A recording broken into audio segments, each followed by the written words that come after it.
पुण्यातील विमानतळ परिसरातील बिबट्याला अखेर जेरबंद करण्यात वन विभागाला यश आलंय। एप्रिल महिन्यापासून पुणे विमानतळ परिसरात अधूनमधून दिसणारा एक प्रौढ नर बिबट्या पुणे वन विभागाच्या नेतृत्वाखाली रेस्क्यू चॅरिटेबल ट्रस्ट, भारतीय हवाई दल आणि पुणे विमानतळ प्राधिकरण यांच्या संयुक्त मोहिमेद्वारे सुरक्षितरित्या बेशुद्ध करून पकडण्यात आला असल्याची माहिती वन विभागाकडून देण्यात आली आहे। या बिबट्याने विमानतळ परिसरातील भूमिगत बोगदे, दाट झुडपे आणि कमी मानवी हालचाली असलेल्या भागांचा वापर करून आत बाहेर हालचाल चालू ठेवली होती। विमानतळाचा विस्तृत आणि संवेदनशील परिसर लक्षात घेता त्याला पकडण्याच्या प्रयत्नांना अनेक गंभीर तांत्रिक आणि सुरक्षा विषयक अडचणींचा सामना करावा लागला।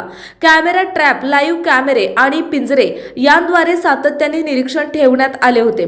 बिबट्याचे सर्व संभाव्य बाहेर पडण्याचे मार्ग बंद आणि मजबूत करण्यात आले।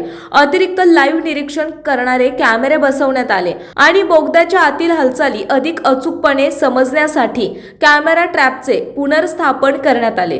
काल अखेर 11 डिसेंबर रोजी सुमारे 30 सदस्यांच्या संयुक्त पथकाने बिबट्याला अंदाजे 80 फूट लांबीच्या बोगद्यात नेण्याची मोहीम आखली, जेणेकरून नियंत्रित परिस्थितीत बेशुद्ध करण्यात आले, अशी माहिती वन विभागाकडून देण्यात आली आहे।